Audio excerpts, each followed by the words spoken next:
Olá pessoal, tudo bem? Vamos a mais uma aula e dessa vez vamos iniciar a parte de funções orgânicas, em particular os hidrocarbonetos. Vamos lá? Bom, primeiramente, o que na verdade é uma função orgânica?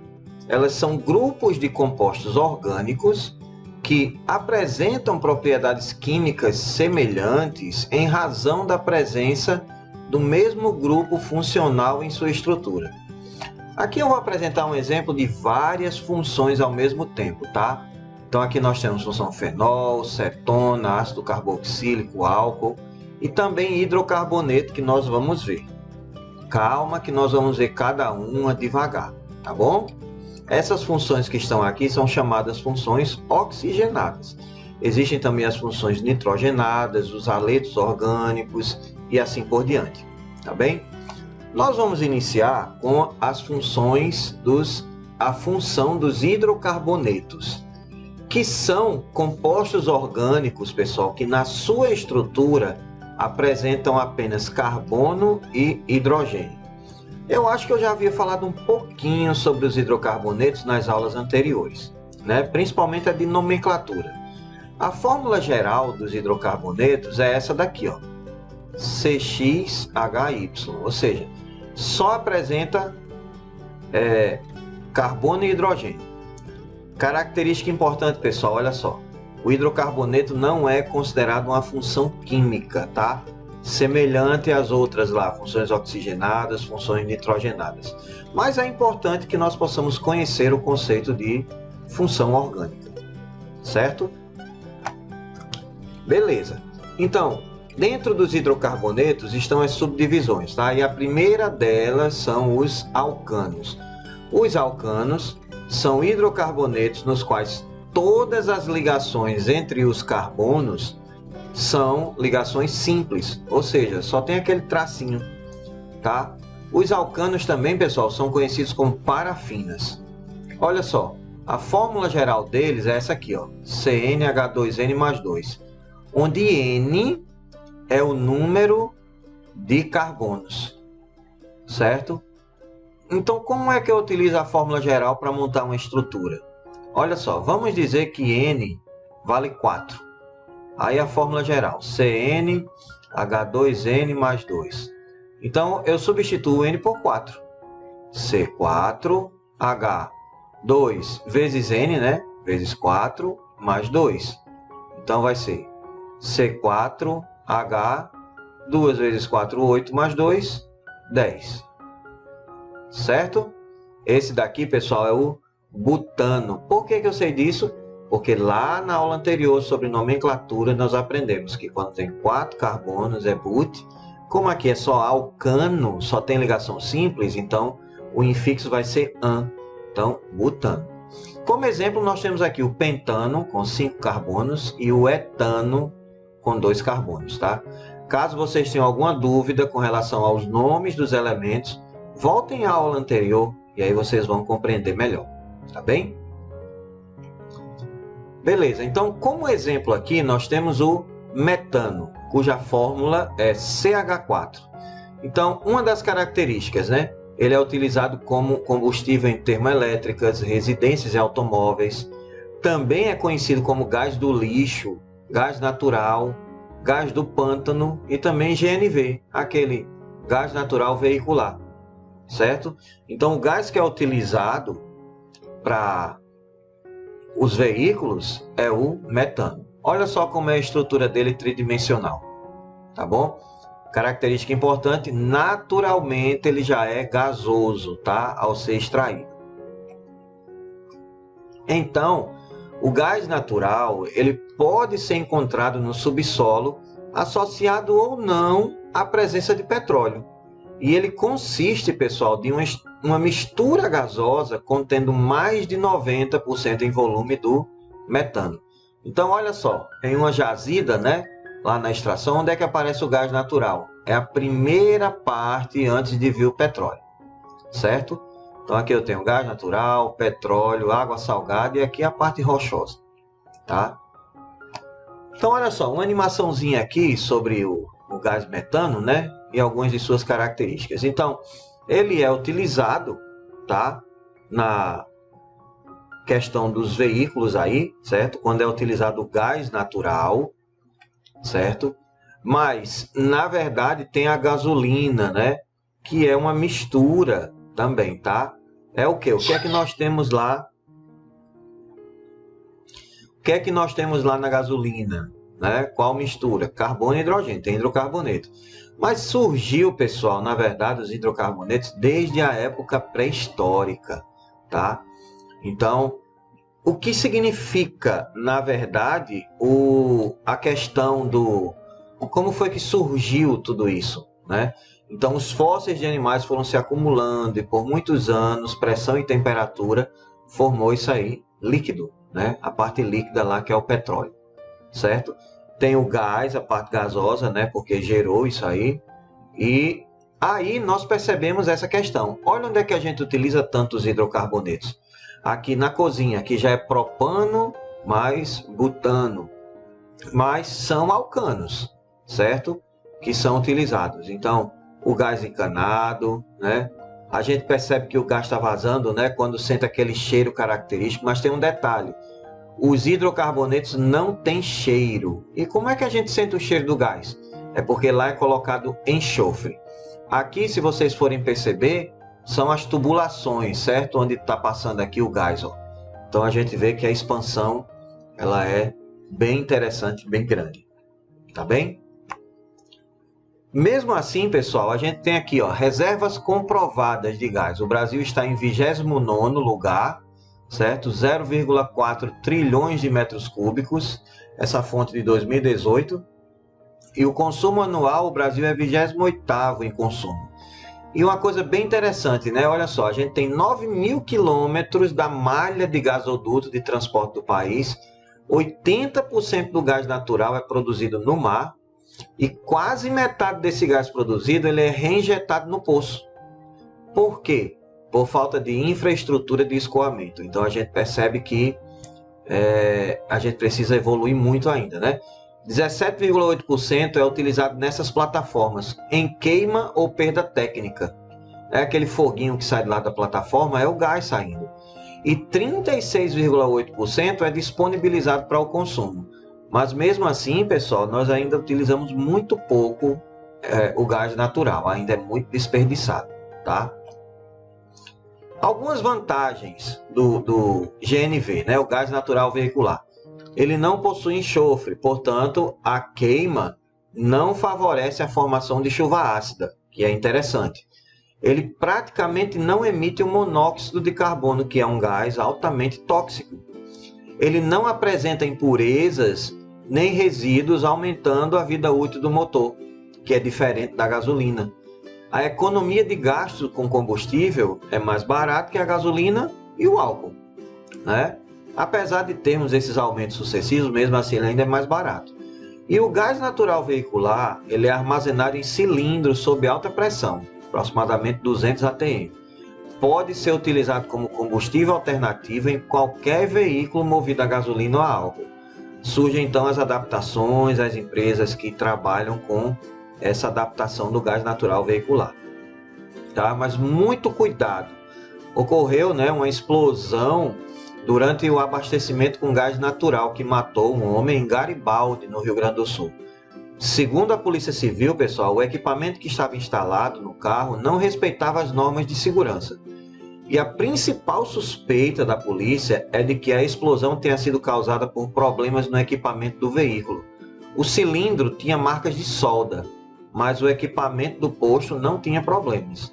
Então, tem que ter bastante cuidado com relação a isso aí, né? A manutenção precisa ser feita porque é muito perigoso caso esta manutenção não seja feita de forma adequada. Bom, e aí as pessoas insistem para aquelas gambiarras, né? Ó, colocam até gás de cozinha. Eu já cheguei a ver carros movidos a gás de cozinha, né? E aí, ó, com isso podem surgir acidentes maiores, mesmo com cilindro de gás aí pode acontecer uma explosão, algo mais sério, tá bem?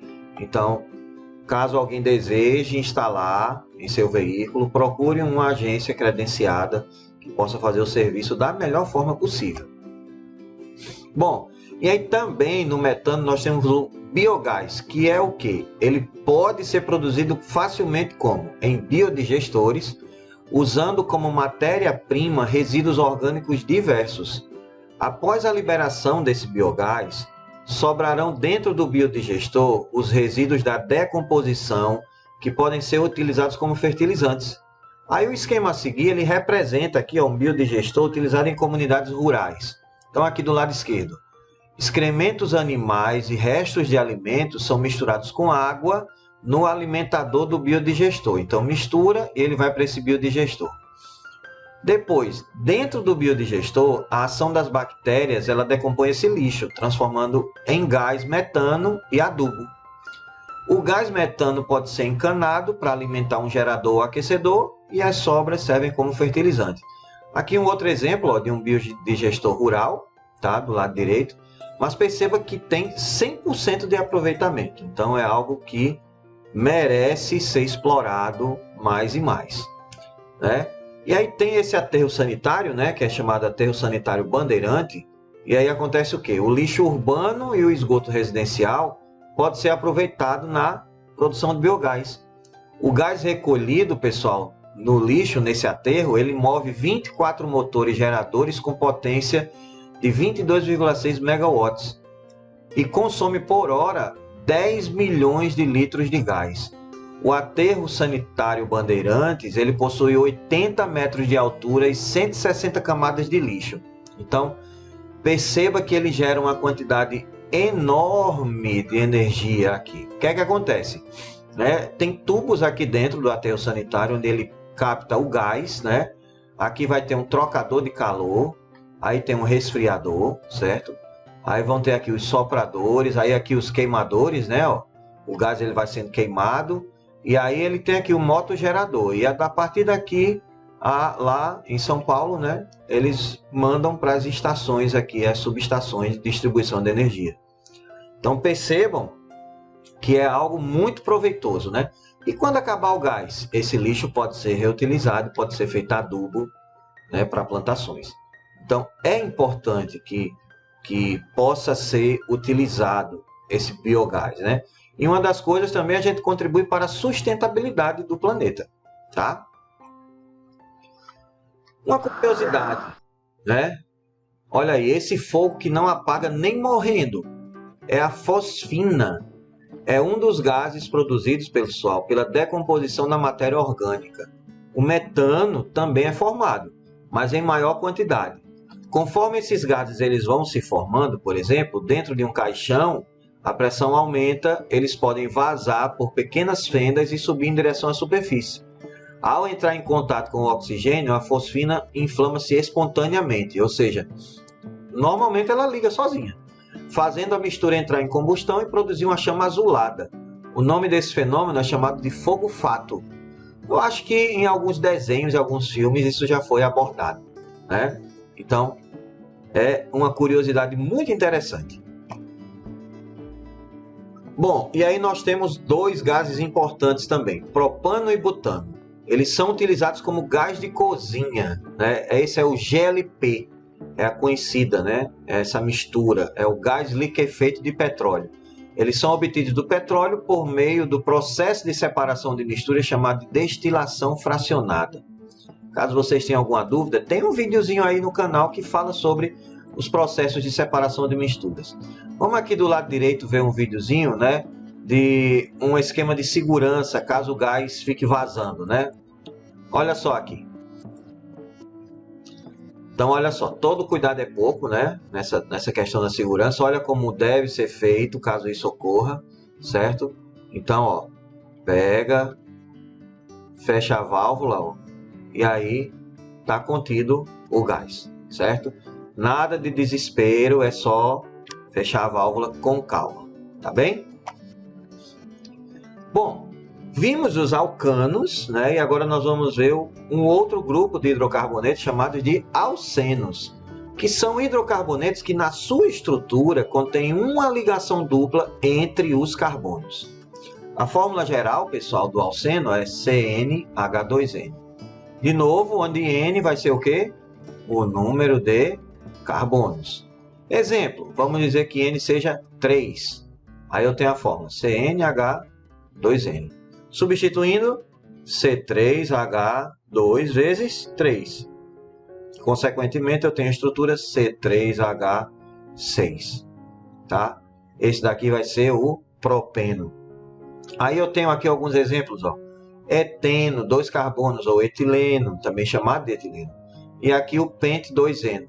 Aqui, por que aparece esse número 2? Porque a cadeia ela é numerada, porque precisa numerar essa cadeia aqui. Dúvidas sobre nomenclatura? Dá uma olhadinha no vídeo anterior, que aí vocês vão esclarecer melhor. Tá bem? Bom, um exemplo aqui muito conhecido é o eteno, também chamado etileno, cuja fórmula é C2H4. 2 carbonos e 4 hidrogênios. Então, o eteno ele é obtido, pessoal, como subproduto da destilação fracionada do petróleo, aquela separação de misturas específica aí. E ele ocupa o 4º lugar no ranking das substâncias químicas mais produzidas no mundo. Ele é utilizado na produção de álcool combustível, plástico e uma coisa interessante, como agente de amadurecimento de frutas. Então, para amadurecer aqui, ó, às vezes a banana, eles utilizam o etileno. O que é que a gente pode fazer em casa? A gente enrola ela no jornal e aí o jornal ele libera essa substância que vai entrar em contato com o fruto verde e ele vai amadurecer. Né? Aí outro exemplo, ó, aqui do lado direito, as embalagens plásticas fabricadas com polietileno, que é o plástico mais macio, que também é utilizado na confecção de sacos e sacolas. Então a gente percebe a grande utilidade que nós temos hoje em dia dessas estruturas, desses compostos. Tá? Bom, e aí temos, continuando sobre o eteno, né, ó, em países com baixa disponibilidade de áreas agrícolas, o eteno também é utilizado na produção de etanol. Por esse processo aqui, ó, eu pego o eteno, o etileno, coloco água e aí ele forma etanol. E o eteno está presente nos vegetais, atuando como um hormônio, chamado de fito-hormônio de amadurecimento. Os frutos liberam o gás eteno naturalmente durante o processo de amadurecimento. Por isso, quando embrulhamos a fruta aqui, ó, com jornal, que eu havia falado, né? Ou nós colocamos o fruto dentro de algum recipiente fechado, a gente acelera esse processo, certo? Além de que provavelmente alguns compostos aí devam ser liberados a mais aí também do jornal, tá? Se você colocar no forno, também acelera o processo, certo? Porque o calor é uma das características de aceleração desse processo das reações químicas. Bom, e aí nós temos a terceira categoria de hidrocarbonetos que são chamados de alcinos, tá? São hidrocarbonetos que na sua estrutura eles contêm uma ligação tripla entre os carbonos. Então, a fórmula geral dele é essa aqui, ó. CnH2n-2. Novamente, onde N é igual a número de carbonos. Vamos dar um exemplo. N vai ser igual a 5. Então, CnH2n-2 vai ficar C5H2 vezes 5 menos 2. Consequentemente, C5H 2 vezes 5, 10, menos 2, 8. Certo? E aí esse daqui pode ser o quê? Esse aqui, ó, pente 1-ino, pode ser pente 2-ino. Então vai depender de onde a tripla está. Por que pente 1-ino? Aqui, ó, 1, 2, 3, 4, 5. A ligação tripla começa no carbono 1, pente 1-ino. Também temos o etino, muito conhecido como acetileno, que é aquele gás utilizado naqueles maçaricos que liga, né, o foguinho lá. Que a gente vai ver aqui esta curiosidade. Então, ó, o etino, como eu havia falado, também chamado de acetileno, cuja fórmula é C2H2, com 2 carbonos e 2 hidrogênios em sua estrutura, é extremamente inflamável e ele libera uma grande quantidade de calor durante a sua combustão, sendo por isso utilizado como gás de maçarico, aqui, ó, em processos de solda. Os maçaricos de oxigênio e acetileno, que são chamados oxiacetilenos, produzem uma chama cuja temperatura, pessoal, pode chegar a 3.000 graus. E ele pode ser obtido através dessa reação aqui, ó, de carbeto de cálcio com água. pessoal chama carbureto, né? Então tá aqui, ó, CaC2, que é o carbeto de cálcio, entra em contato com a água, forma o hidróxido de cálcio na substância aquosa, e aqui gasoso, ó, esse aqui que é o acetileno.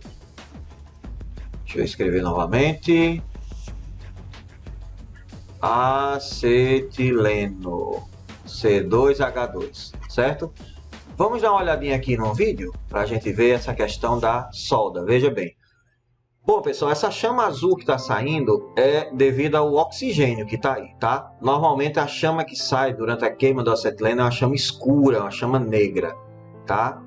Amarelada também no final. Então é isso que a gente percebe. Como é colocado oxigênio, aí tem essa coloração azulada, tá bem? Bom, então aqui mais um exemplozinho, né? Ó, deixa eu só colocar aqui essa animação. Então pega aqui, ó, o carbeto de cálcio. Como exemplo, coloca um pedacinho lá e aí você coloca água, né? No processo reacional aqui, ó, carbeto de cálcio mais água, formando hidróxido de cálcio e acetileno. Olha o gás que está saindo aqui. Então esse gás aqui é que é o C2H2, tá? Chamado de acetileno. Para ver como ele tem uma pressão bem interessante aí, que faz até esse balão encher, né? Então, bem interessante mesmo. Aí, olha só. Ele é muito combustível, tá? Então tem que ter bastante cuidado ao mexer com esse gás aí. Olha só o que é que vai ser feito como experimento, né? Veja bem, a pressão vai dar uma pressão bem alta aí, né? Então, olha só o perigo que é, né? Então, todo cuidado é pouco, o seu manuseio deve ser feito da forma mais adequada possível, tá? E cuidado com o fogo, que ele é bastante inflamável.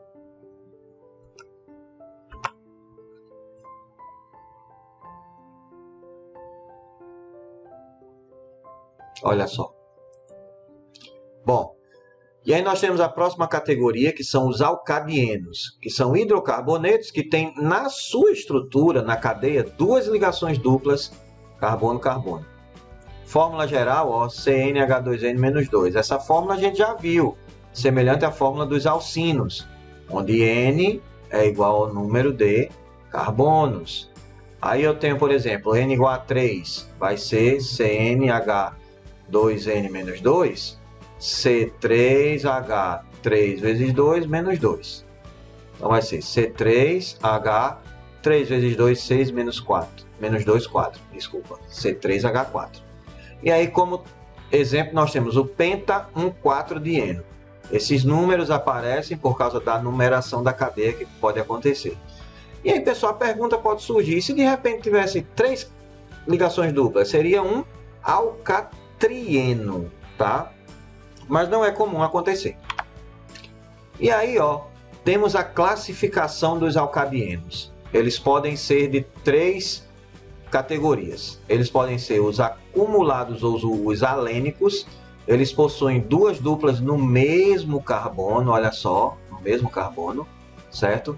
Aí o nome desse aqui é um propadieno, também chamado aleno, que são aceitos pela IUPAC, que a gente já viu, é a sigla da União Internacional de Química Pura e Aplicada. Os alcadienos podem ser conjugados quando eles possuem as duplas alternadas, ou seja, separadas por uma ligação simples, que também é chamada de ligação sigma. E podem ser isolados. Eles possuem as duas duplas separadas por 2 ou mais ligações simples. Tá bem? Então, são essas as 3 classificações. E aí, nós temos algumas observações importantes, tá? Primeira delas, os dienos conjugados, ou seja, são aqueles que as duplas são separadas por apenas uma ligação simples, eles possuem maior estabilidade devido à deslocalização dos elétrons π das ligações duplas, ou seja, ele passa aqui, ó, a ter o fenômeno da ressonância.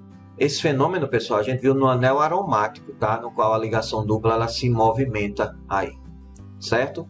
Como segunda observação, Os compostos orgânicos que possuem muitas ligações pi conjugadas são coloridos. Essa é uma característica encontrada principalmente nos compostos orgânicos que são utilizados como corantes. O colorido intenso da cenoura, por exemplo, é causado pelo beta-caroteno, essa estrutura que está aqui em cima, beta-caroteno. E do tomate é o licopeno, aquela cor avermelhada. Estes são exemplos de algumas substâncias que possuem esse tipo de estrutura. Tá bem? Então isso é uma curiosidade bem interessante. Bom, e aí eu tenho um videozinho aqui, ó, que vai mostrar o arco-íris de tomate, tá? Então ele vai fazer o que aqui, ó? Ele pega o suco de tomate e a gente vai ver como é que ocorre, né? Ele corta. A coloração é devido àquela substância, né? Substância do tomate que é o licopeno. E aí apresenta alcadieno conjugado. E aí ele vai colocando bromo, né? Que é um metal líquido lá, ó, que é um ametal, na verdade, né? Líquido. Então ele coloca o bromo ao suco de tomate, né? E aí vai caracterizando isso aí. Por que que ocorre isso? Os compostos que apresentam muitas ligações pi são coloridos. A adição de bromo diminui o número de ligações pi, ó. Por quê? Porque o bromo vai aderindo lá, né? E aí o número de ligações duplas conjugadas determina o comprimento da ligação, consequentemente a sua cor. Entre 580 e 520 é azul. E aí azul mais amarelo vai dar o verde. Tá bem? Caso você queira ver novamente, volta um pouquinho o vídeo, que aí você vai compreender melhor. Tá? Bem, e aí a gente tem uma questãozinha aí do Enem aí, olha só. Que diz o seguinte: a utilização de corantes na indústria de alimentos é bastante difundida e a escolha por corantes naturais vem sendo mais explorada por diversas razões. A seguir são mostradas 3 estruturas de corantes naturais. Primeiro, a bichina, presente no urucum. Urucum, pessoal, é o coloral que nós temos lá, aqui, né, no nosso dia a dia. O licopeno, presente no tomate, e o beta-caroteno, presente na cenoura e na laranja. E aí ele diz o seguinte: a propriedade comum às estruturas que confere a cor a esses compostos é a presença de... Primeira coisa que a gente vê aqui, eles são todos alcadienos. Mas que tipo de alcadienos? Alcadienos conjugados. E aí, nas observações anteriores, vimos essa, que os alcadienos conjugados apresentam coloração. Então, a característica deles, pessoal, é apresentar cadeia conjugada, que está aí representada a resposta pela letra A. Tá bem? Então, a gente vê que algumas teorias, algumas observações são importantes no Enem aí. Veja que é uma questão simples, mas que a pessoa pode se embananar aí um pouquinho. Basta que conheça essa observação, tá bem? Questão de química orgânica no Enem, pessoal, sempre cai, tá? 2, 3, 4 questões. Às vezes é 30% da prova química orgânica. Então, é importante que nós possamos estudar esse conteúdo. Bom, e aí nós vamos para a próxima categoria, que são os ciclanos. Ciclo, cadeias fechadas, só ligações simples, e os hidrocarbonetos. São hidrocarbonetos cíclicos, no qual todas as ligações entre os carbonos são ligações simples. Fórmula geral, ó, CnH2n. A mesma fórmula dos alcenos. Então, se eu tenho N igual a 2, vai ser CnH2n, C2H2 vezes 2, consequentemente, C2H4. Então, com essa fórmula geral, eu posso construir ou um hidrocarboneto de cadeia fechada, um ciclano, ou posso construir um alceno. E como é que eu vou saber? É a questão quem vai me dar todo o direcionamento. Tá bem? E aí, ó, como exemplo, nós temos o ciclohexano, cuja fórmula dele tem 6 carbonos em sua estrutura e 14 hidrogênios, C6H14. Ele é utilizado como solvente e na fabricação de nylon. Então veja, pessoal, que as aplicações elas são muito úteis no nosso dia a dia. E aí temos os hidrocarbonetos aromáticos. Aromáticos, pessoal, que apresentam esse anel aqui, né? E esse anel representa o quê? Essa estrutura, deixa eu ver se eu consigo fazer aqui, bonitinha. Aqui, ó, que tem 3 ligações simples conjugadas, né? Que a gente pode dizer aí, que são separadas por uma Desculpa, ligações duplas conjugadas. 3 ligações duplas conjugadas, que podem ser separadas por uma ligação simples. O benzeno, pessoal, cuja estrutura, né, a sua fórmula é C6H6, com 6 carbonos e 6 hidrogênios, ele é um líquido incolor, de odor agradável, bastante volátil, ou seja, passa para o estado gasoso com muita simplicidade. Ele é usado na produção de gasolina, de detergentes, de inseticidas, como solvente e na produção de várias substâncias químicas. A principal via de contaminação por benzeno, ela se dá através da respiração e da pele. E uma coisa, pessoal, importante, seus metabólitos são altamente tóxicos e se depositam na medula óssea e nos tecidos gordurosos. O limite de exposição pode causar anemia, leucemia e distúrbios do comportamento. Então, é importante que a gente possa, né, perceber isso aí, que o benzeno ele é cancerígeno. O dia 5 de outubro, pessoal, é o Dia Nacional da Luta contra a Exposição do Benzeno, tá? E aí uma observação importante, ó, a gasolina, ela contém benzeno, que é uma substância cancerígena. Então, todo cuidado é pouco para não ficarmos, né, em tanto contato com ela, principalmente na pele, que ela pode ser absorvida. E também cheirando, né?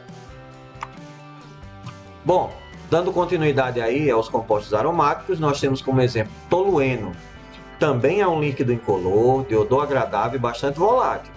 Ele é amplamente utilizado como solvente ou diluente para um grande número de resinas, como por exemplo, cola de sapateiro. O tolueno também é utilizado na fabricação do explosivo TNT, que é chamado de trinitrotolueno, um explosivo muito potente. E os seus vapores, pessoal, causam um tipo de excitação alcoólica que pode resultar em coma ou morte. E aí você percebe que algumas pessoas ingerem, né, inalam esse tolueno por meio da cola de sapateiro, né? E é algo muito perigoso. E temos também aí o naftaleno. É um sólido branco com cheiro característico que sofre sublimação. Sublimação é o quê? Quando ele passa diretamente do estado sólido para o estado gasoso. Naftaleno, pessoal, na verdade é essas bolinhas aqui, ó, é a naftalina, tá? Ele é utilizado na produção dessas bolinhas e como matéria-prima na produção de corantes e solventes também, tá? A sua estrutura está representada aqui do lado esquerdo, ó, 2 anéis aromáticos, né? Eles são o quê? Núcleos condensados, porque estão juntos, né? Aqui é uma estrutura tridimensional e aqui a aplicação a naftalina. E aí tem uma chargezinha de Fernando Gonzalez, né? Que diz aí, eu vou comer você a naftalina barata. Hã? Qual é, cara? Sem violência. Tem razão, vou ficar só viajando. Aí ele diz, salvo pelo meu bafo de naftalina, né? Então, veja bem. Então, esse é o... Só pra gente tentar se divertir um pouquinho, tá bom? Bem, então, chegamos ao final de nossa aula. Hoje nós tivemos, vimos, né, na verdade, hidrocarbonetos. São compostos que estão lá no petróleo. Petróleo é uma reserva abundante de hidrocarbonetos. São compostos que apresentam apenas carbono e hidrogênio em sua estrutura. E temos algumas categorias. Hoje nós vimos os alcanos, os alcenos, os alcinos, os alcadienos e os aromáticos. Também vimos os ciclanos, que são de cadeias fechadas e ligações simples. Para mais dúvidas, pessoal, podem voltar ao vídeo, ver algumas aplicações a mais. Existem muito mais aplicações, aqui eu apresentei apenas algumas, mas também podem perguntar, fiquem à vontade. Então, por hoje é só, um grande abraço e até a próxima. Tchau, tchau!